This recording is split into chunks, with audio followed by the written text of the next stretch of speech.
Welcome friends, हमारे second lecture modern Indian history में हमने मॉडर्न इंडियन हिस्ट्री स्टार्ट किया है एडवेंट ऑफ यूरोपियन से। और इसका जो फर्स्ट पार्ट था वो था पोर्चुगीज़ को हमने ख़त्म कर लिया है। अब सेकंड पार्ट है the Dutch east India company. इस टॉपिक को मैंने इस तरह से डिज़ाइन किया है कि इसमें जो भी फैक्ट्स मैंने असम्बल किए हैं और स्टेटमेंट, अगर आप उनको अच्छे से बार बार रिवाइज कीजिएगा तो आपका किसी भी लेवल का एग्ज़ाम हो और उसका क्वेश्चन या ऑब्जेक्टिव बेस्ड हो या मल्टीपल स्टेटमेंट बेस्ड हो, वो सारे कवर हो जाएंगे। आइए हम अपने इस टॉपिक को स्टार्ट करते हैं। The Dutch east India company. तो देखिए, the Dutch east India company was formed in 1602। ये इंपॉर्टेंट है, 1602 याद करना है। इसमें सबसे इंपॉर्टेंट ये पॉइंट है कि it was the first multinational corporation in the world. ये पहला एमएनसी है, ये पहला एमएनसी है वर्ल्ड का।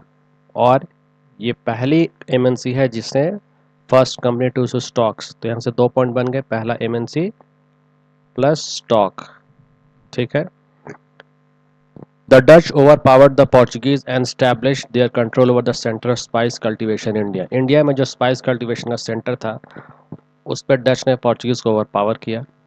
उन्होंने हमने ट्रेड पोस्ट, ये देखिएगा ट्रेड पोस्ट यानी जहाँ से वो एक्सपोर्ट करते हो या इंपोर्ट करते हो, तो ट्रेड पोस्ट के लिए गुजरात, बंगाल, बिहार एंड उड़ीसा 4 जगह बनाए। Gujarat, Bihar, Bengal and Orissa, 4 places.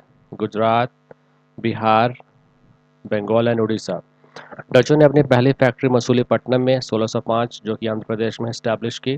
पूछा जा सकता है कि where did the Dutch establish their first factory in India, तो वो होगा मसूलीपट्टनम इन 1605। डच ने इंडिया में वेस्टर्न मतलब वेरियस प्लेसेस पे अपनी बहुत सारी फैक्ट्रीज को लगाया है। वो यहाँ पे मेंशन है, जिसमें पुलिकट है 1610, Cambay 1620, Surat and Agra 1621, Haripur 1633, Patna 1638। BPSC aspirants के लिए इंपॉर्टेंट पॉइंट है। ठीक है। अब हम देखते हैं डच जो थे उनका जो ट्रेड होता था उससे मेन किन आइटम्स का ट्रेड होता था। तो उसमें हम ये देखेंगे कि डच का जो ट्रेड था, they mostly traded in spices.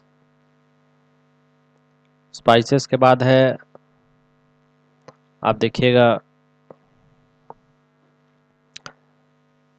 Spices है, इंडिगो है, रॉ सिल्क है, राइस है और ओपियम है।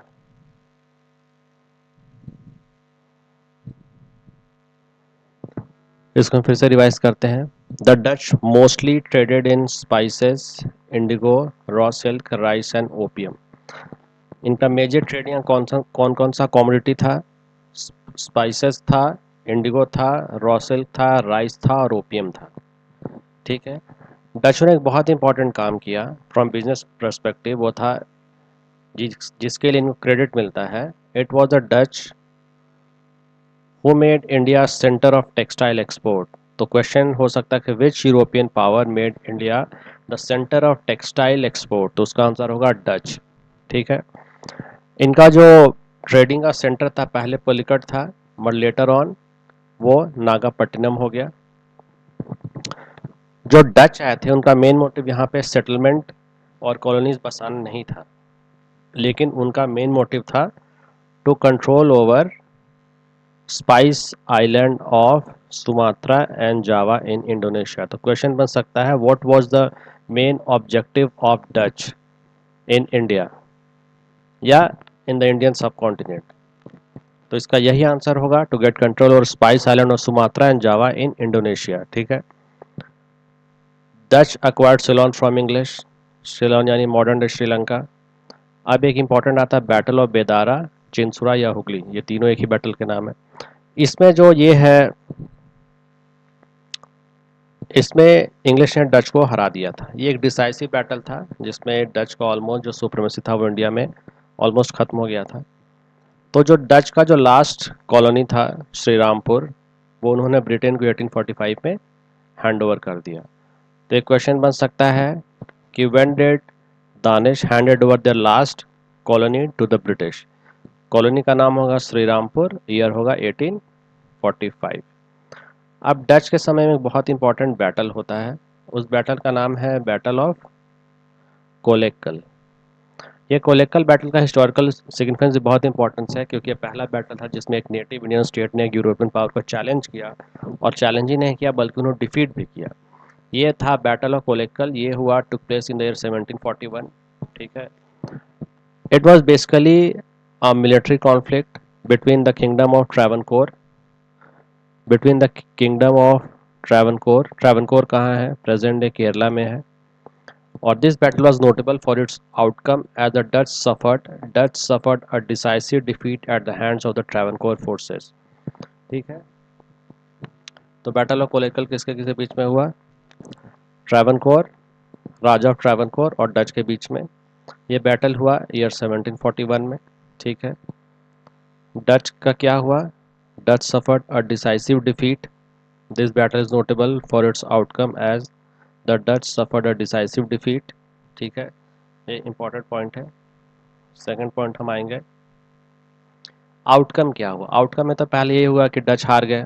फिर एक सिंबॉलिक रेजिस्टेंस के रूप में इस बैटल को देखा जाता है, often considered a symbol of resistance against European colonialism। The Battle of Kolekal is celebrated as a significant event in the history of Travancore and is often considered a symbol of resistance against European colonialism। ठीक है, important point है।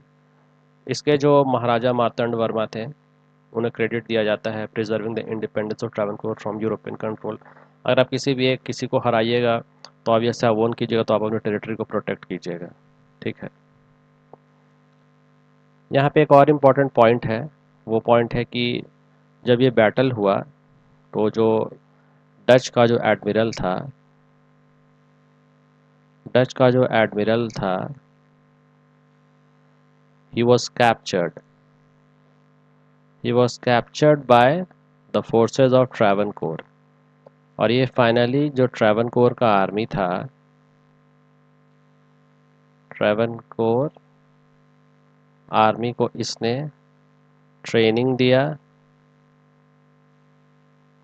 दिया plus modernisation की तरफ move on किया।